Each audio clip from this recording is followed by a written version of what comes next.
Okay. So let's remember I was supposed to do this yesterday, but I got bumped back. So, the truth of dukkha is the first of the Four Noble Truths. Dukkha is unsatisfactory conditions. Some people call it suffering, but it goes more beyond suffering. The Buddha teaches that the problem of dukkha goes much deeper than mere suffering. Life itself is not ideal. It frequently fails to live up to our expectations. Human beings are objects with desires and cravings, but even when we're able to satisfy these desires, the satisfaction is only temporary. Pleasure does not last, and if it does, then it becomes monotonous to us. These are unsatisfactory conditions. Even when we are not suffering from outward causes, like illness or bereavement, we are unfulfilled, unsatisfied. This is the truth of dukkha, unsatisfactory conditions. So, June 13th, 1774, Rhode Island becomes the first colony to prohibit the importation of slaves. This is a very good thing. However, it is not until 1800 that it becomes illegal for anyone to import the slaves into the United States. And even then, the 13th Amendment wasn't passed until 1865 that abolished slavery. So, unsatisfactory conditions. June 13th, 1866, the U.S. House of Representatives passes the 14th Amendment. That's the Civil Rights Amendment. The 14th Amendment to the U.S. Constitution granted citizenship to all persons born or naturalized in the United States, including former slaves, and guaranteed all citizens equal protection of the law. The 14th Amendment granted African Americans the right of citizenship. However, this did not always translate into the ability to vote. Black voters were systematically turned away from the state polling places.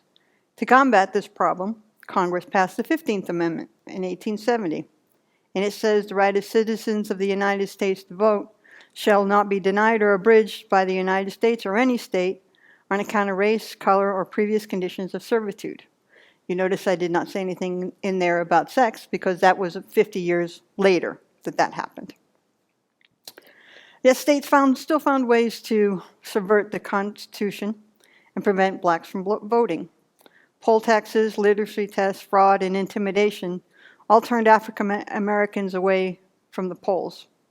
Until the Supreme Court struck it down in 1915, many states used the grandfather clause to keep descendants of slaves out of elections. This clause said you could not vote unless your grandfather voted, and possibility for most people whose ancestors were slaves. This unfair treatment was debated on the streets, in Congress, and in the press. It was a full 50 years after the 15th Amendment passed that Black Americans still found it difficult, especially in the South. And even today, they still find it difficult to be able to vote. So, life is not ideal. It frequently fails to live up to our expectations. June 13th, 1878, the Congress of Berlin begins. It's to determine the territories of the states in the Balkan Peninsula following the Russian-Turkish War of 1877-1878. The participants include the six great powers at the time: Russia, Great Britain, France, Austria-Hungary, Italy, and Germany. It also included the Ottoman Empire and the four Balkan states: Greece, Serbia, Romania, and Montenegro. Now, when they got done, at first everybody was most satisfied with it.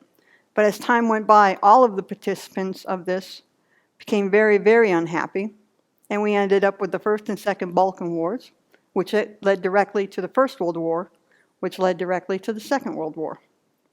Miserable conditions for the entire planet. June 13th, 1900, in China, Baron von Kettler, the German minister to China, beats two young boxers with his walking stick. When word of this circulates, rioting and arson spread throughout Peking during the night. Thus begins the Boxer Rebellion. The Boxer Rebellion was an anti-imperialist, anti-foreign, anti-Christian uprising.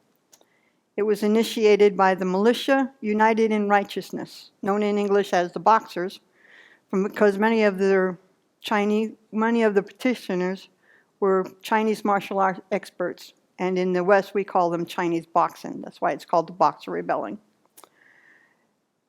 So this ended up with 54,000 casualties, and that's not including the civilian casualties, because we have no idea how many people died. June 13th, 1925, Charles Jenkins demonstrates the transmission of synchronized pictures and sound, early television. Human beings are subject to desires and cravings, but even then, when we're satisfied with these desires, satisfaction is only temporary. Pleasure does not last, or if it does, it becomes monotonous. And how many people sit there watching the television going, June 13th, 1933, German secret state police, the Gestapo, was established by German Goering. I'm not even going to go into that because we know how much suffering that caused. June 13th, 1947, the first night game was played at Fenway Park. The Red Sox won 5-3 over the White Sox. Satisfaction, yes, but it was only temporary. Sorry. June 13th, 1971, the New York Times begins publishing excerpts from the Pentagon Papers, which was a classified document with denoting the long history of the U.S. involvement in Vietnam. Pentagon Papers revealed that Harry S. Truman, which was a president at the end of the Second World War, gave military aid to France in a colonial war against the communist Viet Minh, thus directly involving the United States in Vietnam.